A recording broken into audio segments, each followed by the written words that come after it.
A former deputy law minister has hit out at lawyer Shafee Abdullah's remarks on Najib's addendum case. Meanwhile, Ong Kian Ming said that perhaps it is time to start a serious conversation about the possibility of a full pardon for Najib. Stay tuned for this and more on Kini News. Former Deputy Law Minister Hanipa has questioned senior lawyer Shafee Abdullah's remarks on Najib Abdul Razak's house arrest case.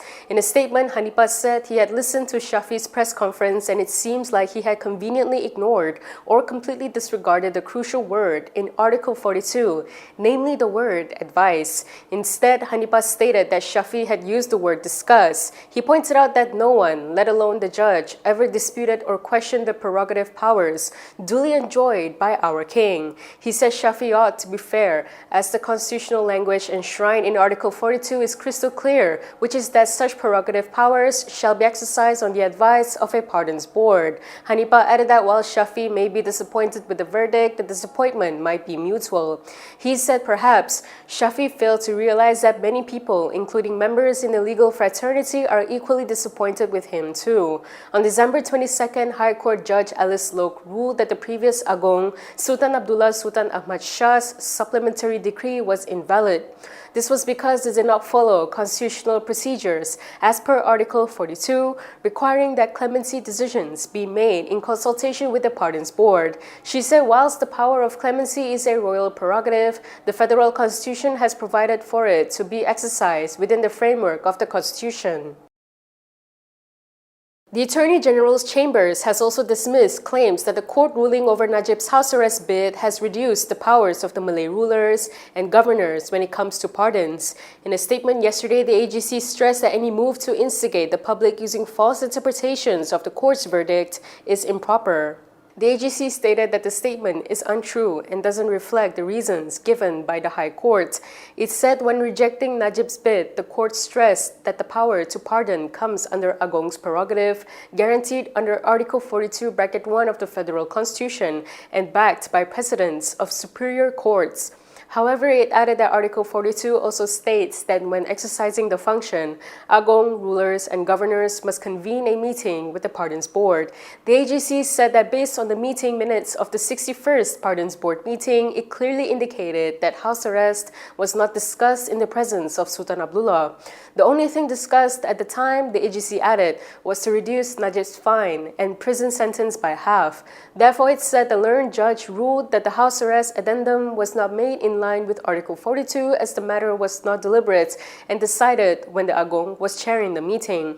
The AGC stressed that this clearly shows the court's decision doesn't reduce the powers of the Agong, rulers, and governors when issuing pardons. From now on, you can also listen to Kini News on Spotify and Apple Podcasts. Scan the QR code on the screen to follow us. Still on Najib's case, former Bangi MP Ong Kian Ming believes that it is time to start a serious conversation about the possibility of a full pardon for him. This came following the High Court's decision to dismiss Najib's house arrest bid. In a post on Facebook, he argued that such a measure could be part of a broader reset aimed at discouraging court charges against political rivals. Ong recalled how when he had previously appeared on the Keluar Sekejap podcast on the 2nd of May 2023, had declared that awarding Najib a full pardon would constitute a red line for DAP. He added that since then, his own thoughts on this have been influenced by the grand amnesty proposal first made by Khairi Jamaluddin in an August 2023 episode of Keluar Sekejap. Such a proposal, Ong said, would include not just a full pardon for Najib, perhaps after the conclusion of the ongoing 1MDB case, but also the discontinuation of cases involving DAP National Advisor Ling Kuan Eng and Bersatu President Muhyiddin Yassin. He added that the proposal would also extend to the dropping of the government's ongoing appeal in Muda MP Syed Saddiq Syed Abdul Rahman's case, as well as the attempts to go after the late Daim Zainuddin's assets. He said this would make room for what Khairi terms a political reset so that we can stop the process of going after our political rivals, using the instruments of the state once one side is in power. He added that in his naive and idealistic thinking, he is hoping that this may be part of the process for greater political maturity that is much needed for this country. Citing the Christmas spirit, Ong said, "May we forgive but not necessarily forget, in the hope of the larger goal of reconciliation so that we may slowly but surely make Malaysia a better country for us and those who will come after us." Selangor DAP youth has criticized its UMNO counterparts for what it claimed to be an act of cheap politics following the group's gathering in front of the Puchong Parliamentary Service Center yesterday. In a statement today, Selangor DAP youth said the action, which had been carried out following a remark by the party's publicity chief, Yo Bien, brought no benefit to the public and reflected immature political behavior. It said the practice of gathering in groups merely to create provocation and sensation is not mature politics. Instead, it stated that it reveals a failure to argue intellectually and based on facts. The Selangor DAP youth further linked the move to the leadership style of UMNO Youth Chief Dr. Ahmad Saleh, perceived to favor gimmicks and emotional appeals over substantive solutions to people's issues. It stressed that politics should not be driven through intimidation, provocation, or selective demonstrations. Yesterday, a delegation of Selangor UMNO youth leaders and about 100 supporters gathered outside the Puchong MP Service Center to mock her remarks against former Prime Minister Najib Various leaders from UMNO, as well as PKR and DAP, have rebuked Yo over her remarks, which also fueled calls for BN to withdraw support for the unity government. Yo's remarks came following the Kuala Lumpur High Court ruling on Monday that the 16th Yang di-Pertuan Agung's royal decree granting Najib house arrest was invalid. Businessman Albert Tay has reiterated his call for the Malaysian Anti-Corruption Commission to return a CCTV recorder that was allegedly taken during a raid at his home on November 28th. Tay's renewed appeal follows a fourth round of police questioning today over his claim that MECC officers pointed a gun at him and his family members during the raid. He said he was informed by the senior investigating officer handling the case that Bukinaman had submitted several new questions related to the investigation into the alleged incident.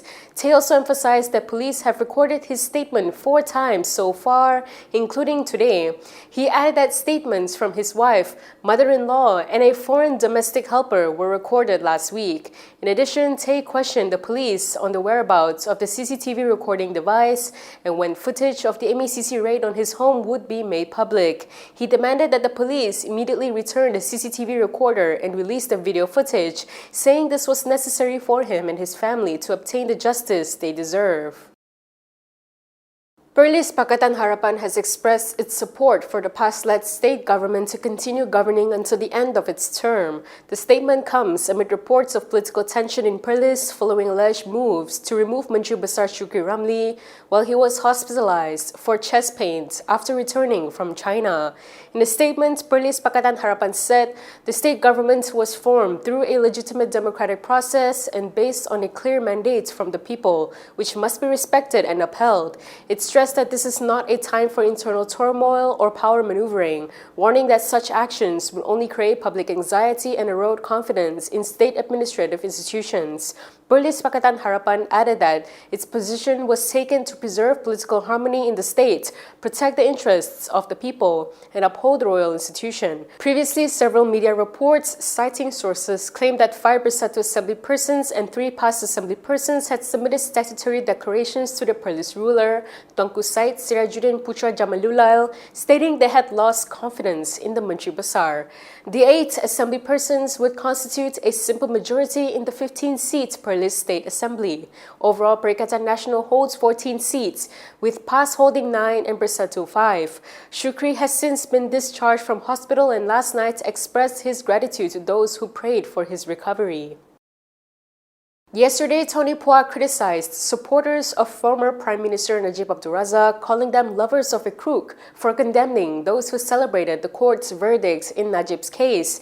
The DAP disciplinary chief said that both he and his party are proud of the role they played in Najib's downfall and his continued imprisonment. Following Phua's remarks, Kinitv ran a poll to gauge public reaction to his comments. The results showed that 63% of respondents supported Phua's statement, saying firm action is necessary to uphold accountability and justice. However, 28% disagreed, arguing that his remarks were divisive and could undermine political cooperation. Another 6% felt the statement was balanced overall but said Phua should have exercised more caution. What are your thoughts on Phua's comments? Share your views in the comments below. And that is all from me today. For more stories, you can go to Kinitv.com. You can also follow us on Instagram, X, YouTube, and Facebook for the latest news updates. I'm Camelia. Thanks for watching.